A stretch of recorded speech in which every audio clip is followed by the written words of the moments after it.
Guys, thank you for joining me. Shit, you're starting right there? Yeah, wow.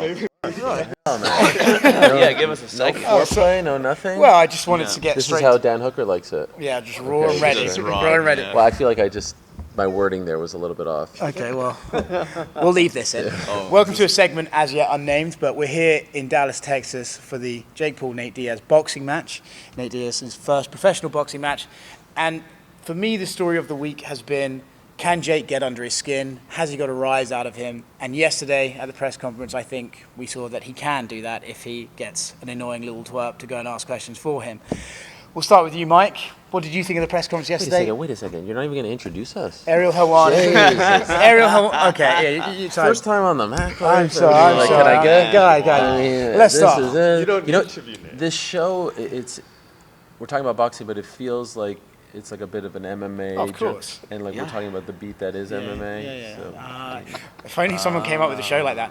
Wow. This is Mike Bohn from MMA Junkie. This This is Marc Mike. Raimondi from ESPN. Yeah. I'm Oscar from TheMacLife. And this is Ariel, who works at basically every other outlet on the sport. But the MMA Hour, MMA Fighting, TNT Sports. Yeah. And working I didn't need you to go through the resume. Just thought for the audience, if they don't know who we are. I'm sure people watching this might have a little you never recollection. know. And The Ringer, Jerry Park. And for Jack the Park, shout out. For the record, award nominated, waiting in the post.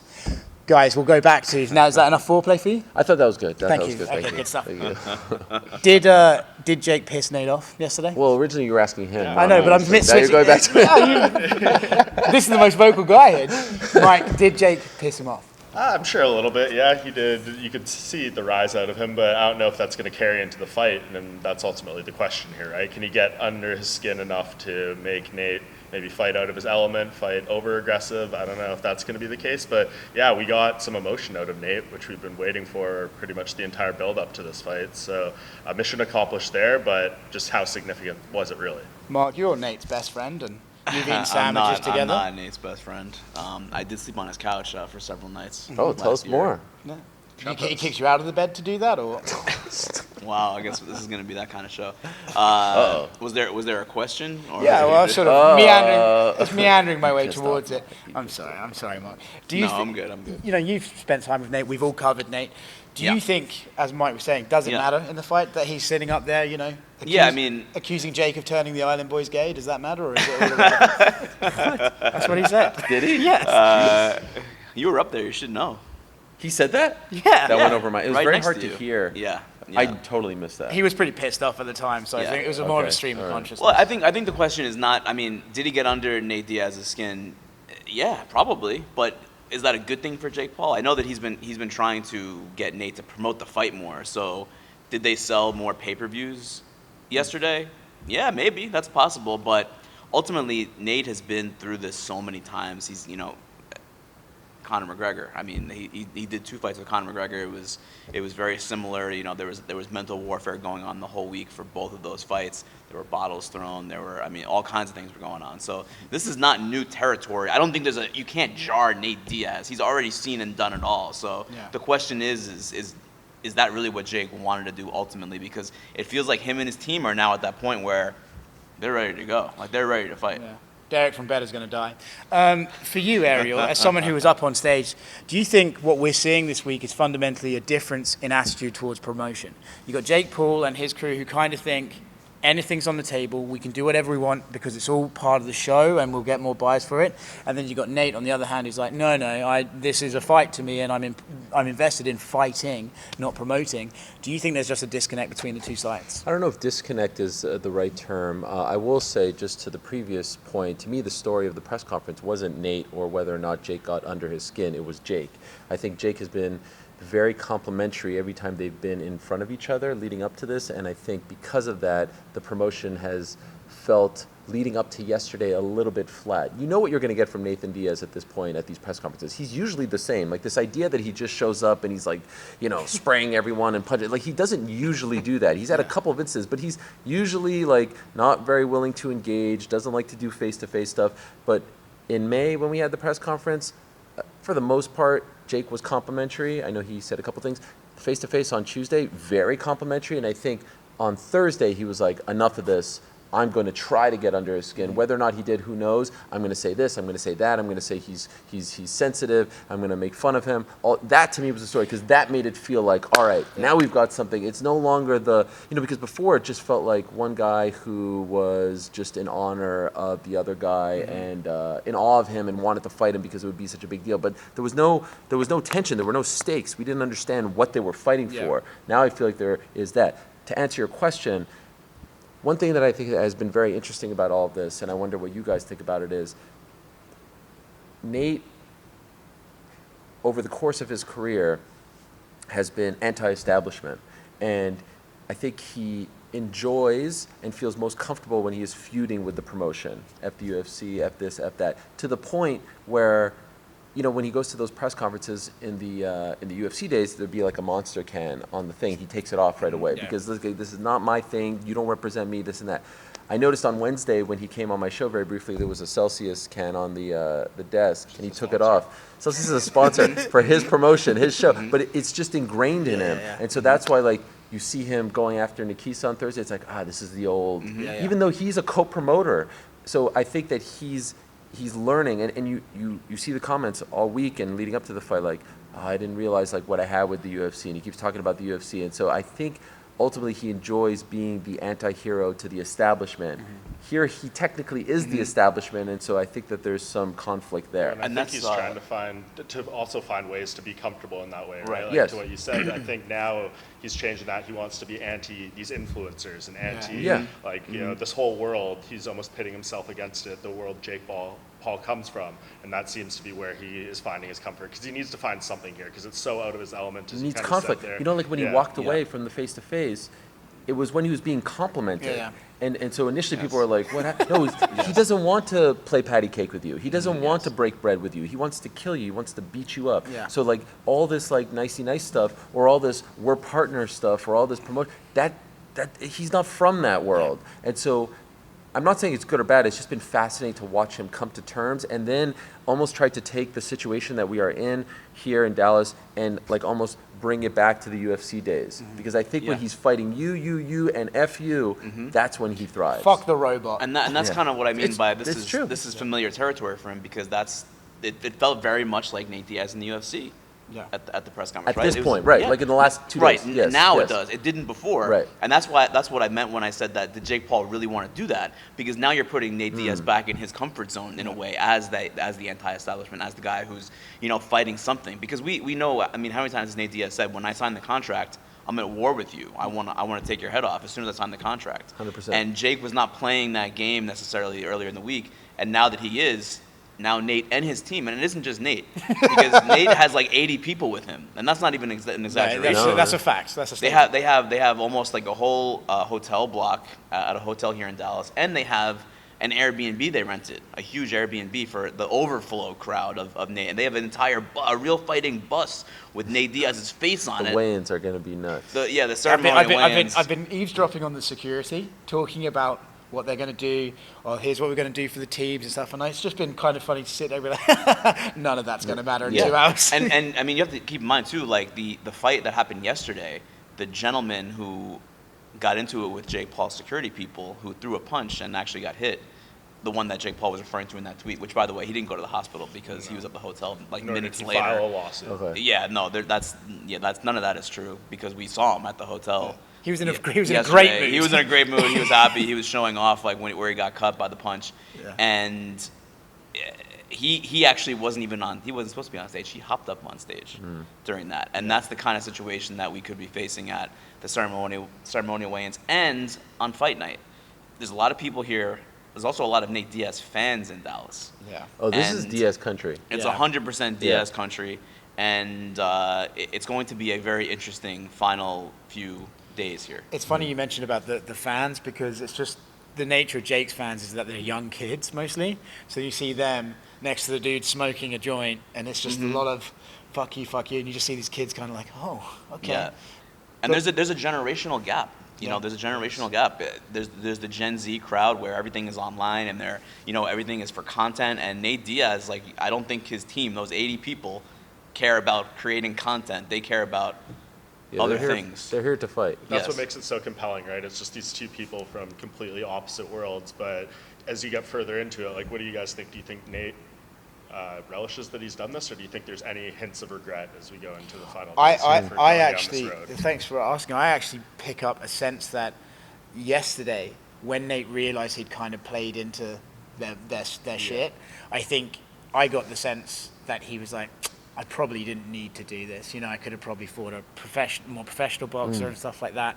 So I don't know if regret's the right word, but certainly I don't think Nate would feel bad about just getting back on the plane and being like, fuck you, and leaving. I think he's more than happy for the Saturday night to be over. I think I so. agree. Hopefully is the winner. But I mean, did you guys expect all the positive UFC talk? And there's nothing wrong with going back to the UFC. There's big fights waiting for him there. But I think it was such a saga, him leaving that final fight, the Khamzat situation, and then dragging their feet. I didn't expect it this soon.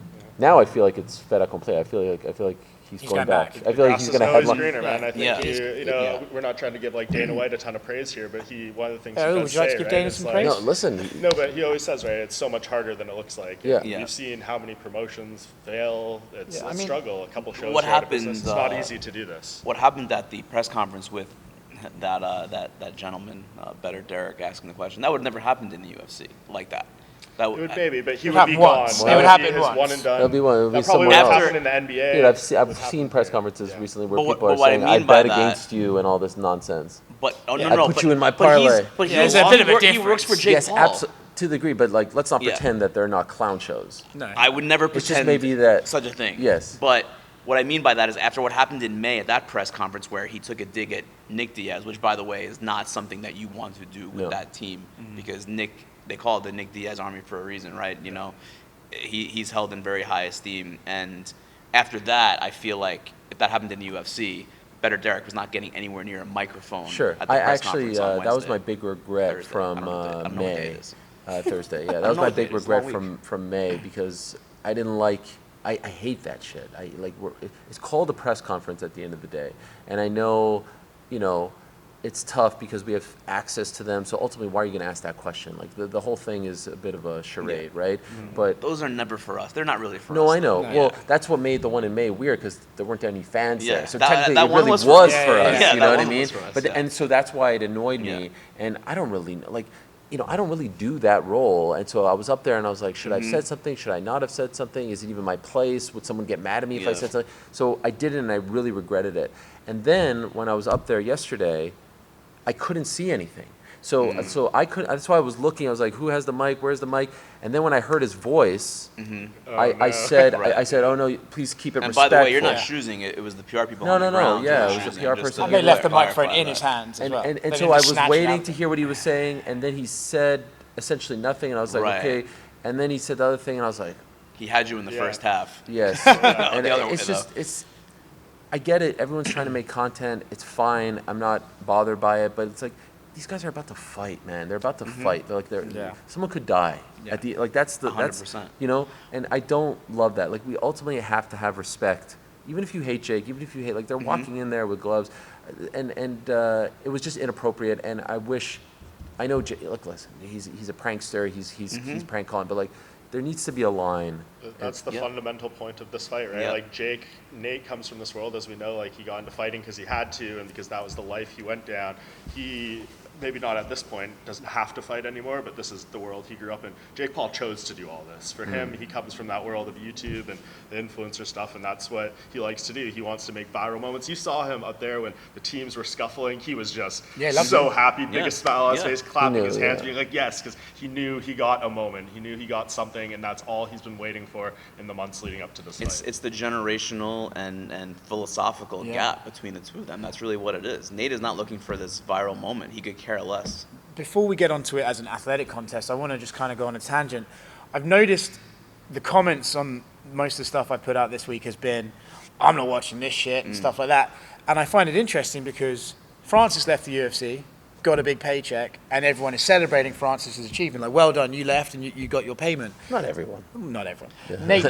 But Nate Diaz basically has done it first, and I feel like because it's against Jake, no one wants 1000%. no one wants to play That's along. But 1000%. realistically, if we're gonna credit Francis for fighting out his contract and getting paid, as MMA fans and Nate Diaz lovers, should we not be like, well, we should support him in this endeavor just to show other fighters this is a possibility? Yes, but you also have to understand Jake has kind of poked the MMA bear for sure. 2 years, so like they feel a certain way about him. But it's got to the point where they won't even watch. That he's poked them so much that now it's like, I mean, I'd rather switch you off than This listen is to you. the fourth Jake Paul fight that I work on the broadcast, and it's the same comments every time. Yeah. It's the same, I won't watch, even when it was Woodley, who was nowhere near as beloved as Nate, even when it was Anderson, who is nowhere near as beloved as Nate in today's MMA world. So, I mean, if they're not gonna sign up, and by the way, I bet a lot of those people will watch in one way, shape, or form. And they're going to be interested because everyone loves and respects Nate, but I think it's because of the opponent. They don't want to acknowledge And I that think they part are of it supporting comes his down fight. to, like you said, we'll get into the X's and O's maybe a little bit, but like with Francis, you're like, he's probably going to lose, but like, are we going to be sad if he loses to a degree? Like, it's that expectation. Good point. For this, it's like, ooh, like Nate's a big underdog. If he loses, like this might be sad, you know. 100%. I think That's that's fair point. people have like a bad feeling in their stomach about it, and I think that's probably where part of it comes from. As And well. there still are a lot of people who are big Nate Diaz fans and who hate Jake Paul, and that will be a motivational factor in them buying the fight because they do want to see Jake Paul get his comeuppance, like Michael Rappaport, you know, on your show. He basically And made that the fight, was- I understand. And that was one of the reasons why, as you know, Nate Diaz's team told me in my article for ESPN, which is up Cheap now, plug.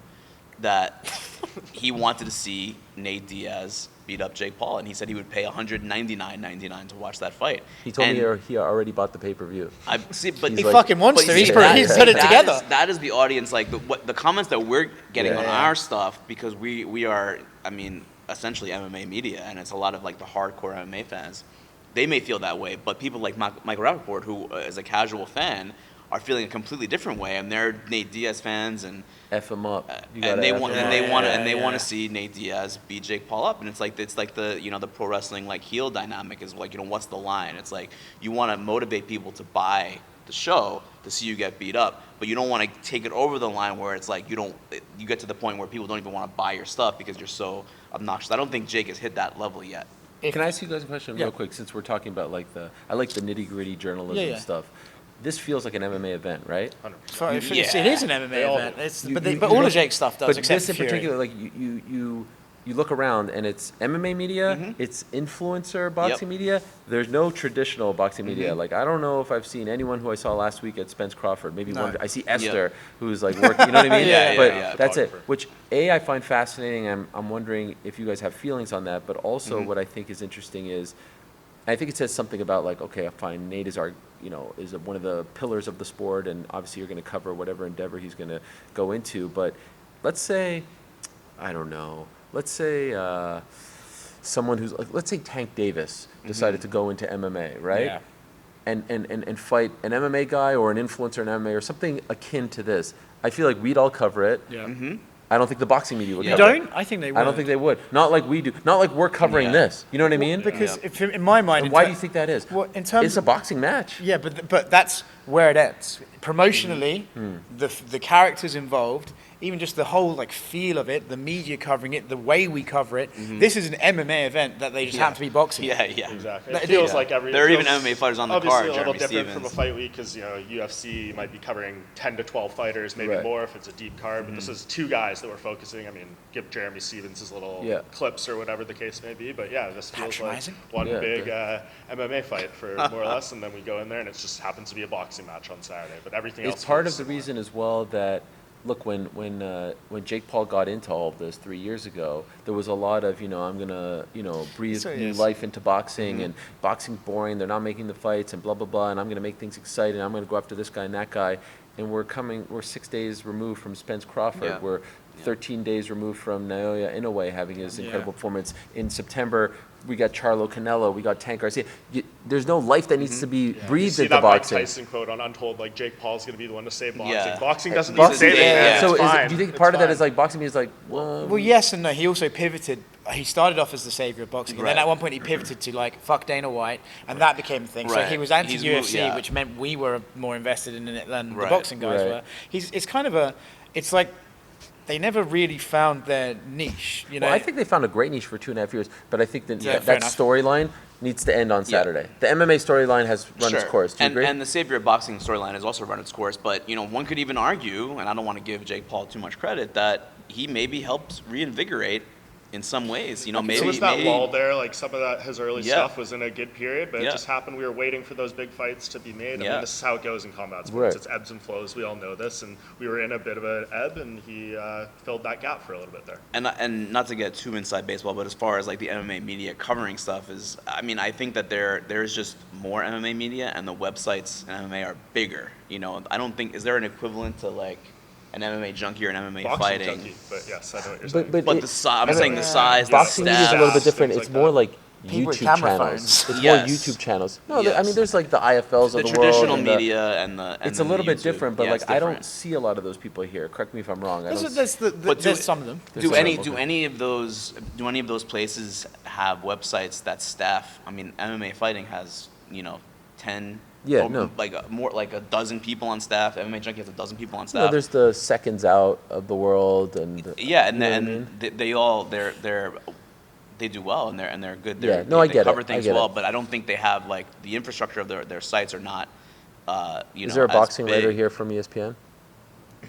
You're looking at them. Exactly. I'm the It- boxing but writer isn't here that the from- point? Yeah. Yeah. It's the MMA guy here. Did you go to Spence 100%. Crawford? Like if Spence Crawford, you're the boxing Yes, writer. I didn't go to Spence Right? Crawford, You know what I right. mean? So like because it Yeah. is an MMA story. I agree with that. Yes. You should be here. You know Of Nate course. Diaz's and story. I've done all of the Jake Paul fights except for Tommy Fury, who's in Right. Saudi Arabia, and not Nate Robinson. We didn't. I was there. And Yeah. there is a reason we're covering this too, right? For all the people in the comments being like, I thought this was MMA junkie or things like Right. that. Like, The MacLife doesn't we're get here those for a guys. reason. The stuff, obviously, we see, the metrics, things like that. We wouldn't be here if it was just flushing a bunch of money down the toilet. So maybe people need to recognize that as well. I think this answer is self-evident, but we'll go for it anyway. If Nate wins on Saturday, is Jake done? No. You don't think absolutely so? Not. Absolutely not. That's why there's way more pressure on Nate than there is on Jake Yeah. because the KSI fight is right there. Okay. If he No matter gets what. smoked by Nate Diaz and KSI beats Tommy Fury on October 14th, or KSI versa, loses to yep. Fury, which could obviously happen, they still sell out Wembley. But isn't they it fu- still sell Yeah. out easy? But isn't it funny how we're talking about, is this a boxing event or not? How quickly those worlds overlap. Jake Paul loses, it's the KSI fight. Now he's an influencer boxing. It's like a. Well, it's just because that to me is like. Oh no, the I final agree fight, with know you, what but I mean? it's just Yeah. interesting to me that we're so close. We're covering Well, so both. he can have he has like he has a pivot that he can make.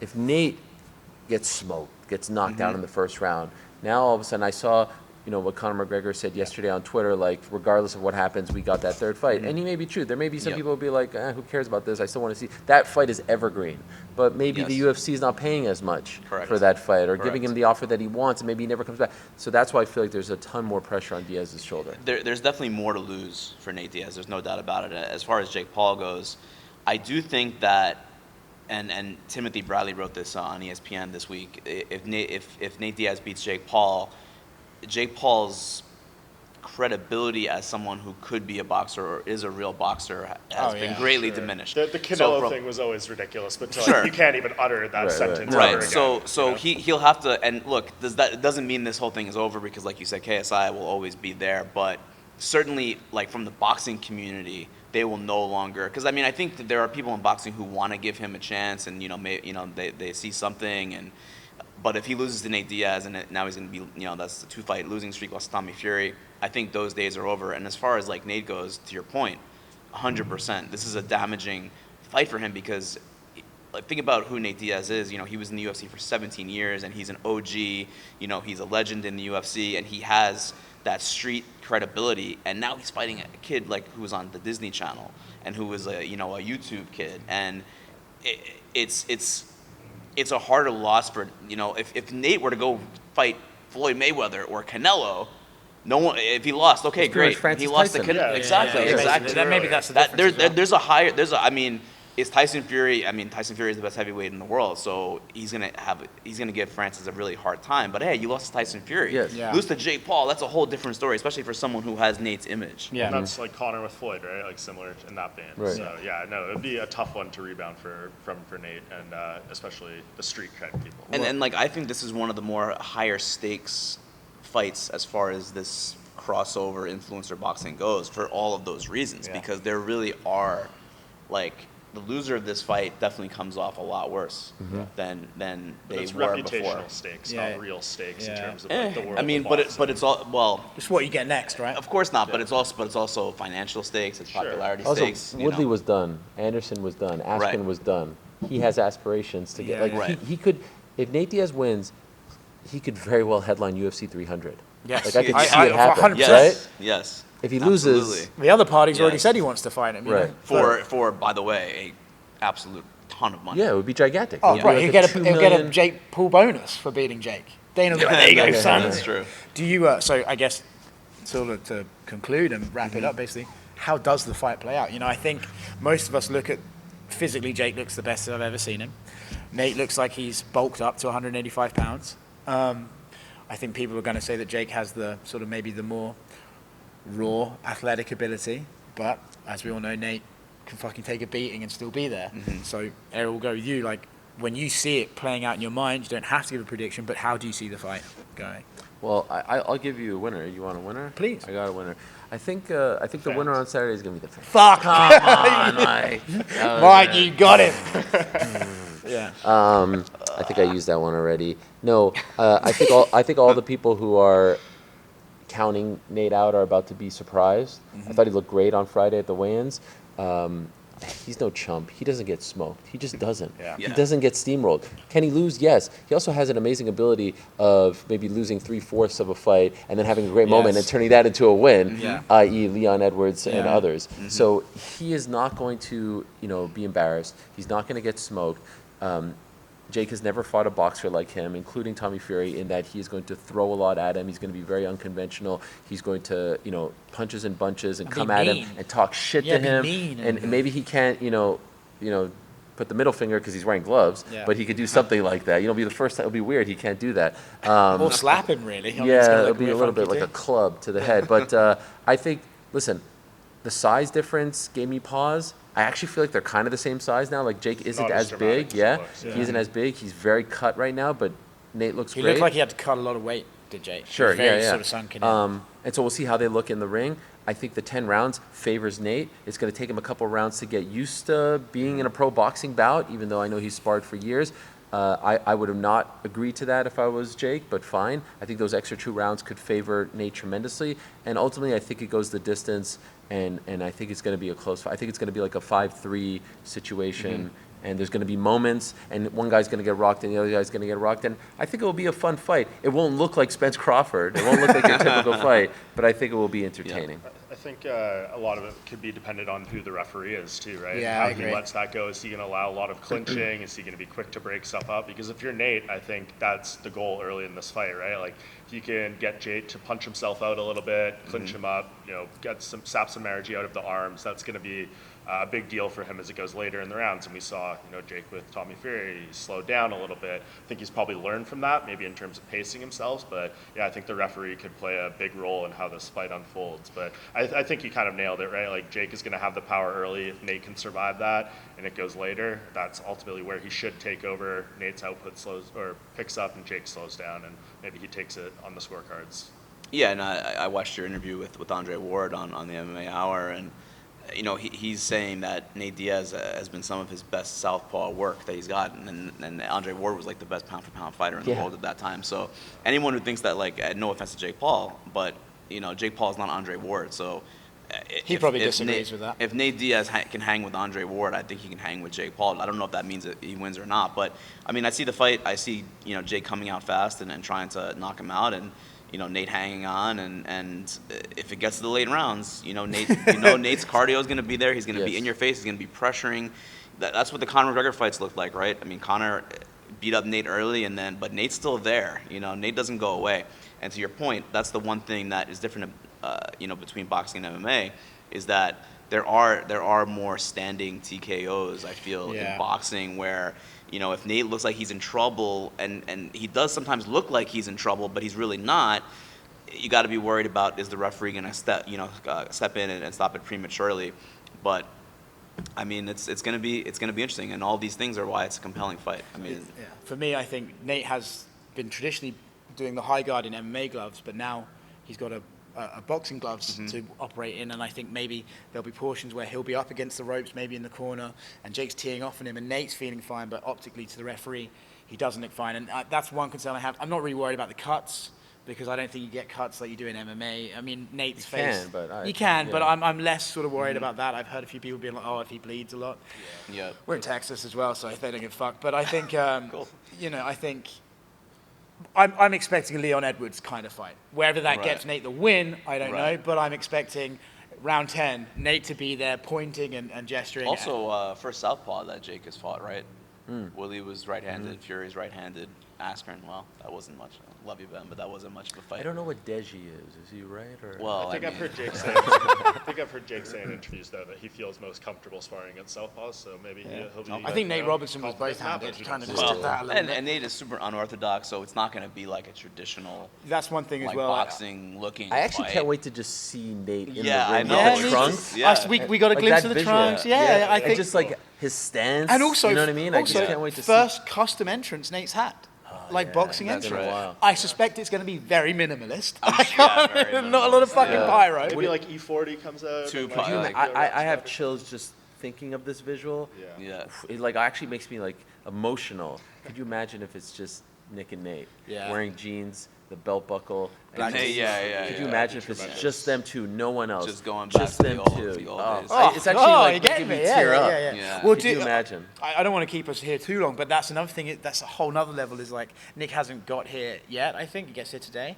I think, but that's a whole nother level. It's brother like Logan. You'll be like if you have the Paul brothers, the new versions of the two fucking old school guys, and then there's a big brawl after the fight, and then I'm joking. I don't want that. And also, the other thing too is that this will be a unique situation for Jake because I think that I mean outside of the Saudi fight, because that's kind of like a weird, it's a different country and everything, but Jake has been the clear A side in all these fights, and most of the fans, again. I think there were a good amount of Anderson Silva fans in Phoenix, right? Yes. But but Nate is a true A side to Jake's A side, and I feel like especially in Dallas, there's a big Latino community here. There's a lot of Diaz fans. There's a lot of UFC fans in Dallas too. It's a big UFC hub. I think that Nate Diaz will have the majority of fans, which I don't think has been something that Jake has experienced yet. Where when the fight is going on, they're going to be really all for or majority for Nate Diaz. It just feels to me, and we'll end with this, it feels to me that every time the chips are stacked against Nate, he finds a way to come out with a victory of some description. Correct. He was meant to get beaten up by Leon. He comes out winning the 5th round and looking like the winner. They put him against Hamzat.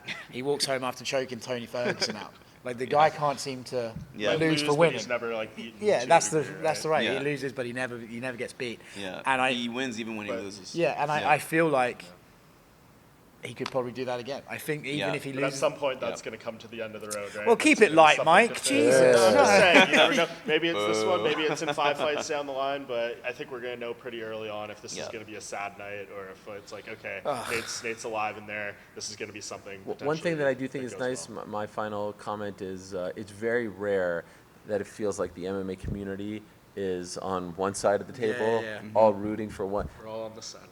But you know what I mean? Like, is there anyone from his previous opponents, previous rivals, foes, is there anyone in MMA rooting against Nate Diaz? I don't know. I haven't seen a single person out there, a fighter, a tweet, right? Like even not that comes to mind. No. Even his biggest rival, right? Conor has been overly complimentary of him, like rooting him on to a degree. I think that's pretty damn cool that like on Saturday. And much love to the highest order to Corey Sandhagen and Rob Font, and they deserve all the love. They're fighting in MMA this weekend, Tatiana Suarez, Andrade, etc. But like, it is very cool in a way that like it feels like this is the end of that feud. And wouldn't it be great if the anti-hero becomes the hero for one night? I may use that on the broadcast tomorrow, guys. And then we get the I was just rematch. workshopping. Heard it here first. You'll get the same reaction. Rematch in PFL. Yeah. Oh, Which MMA bits imagine, imagine biggest fight. Let's do it in the PFL Smart Cage. We'll end on that. Playoffs start tonight. Thanks very much.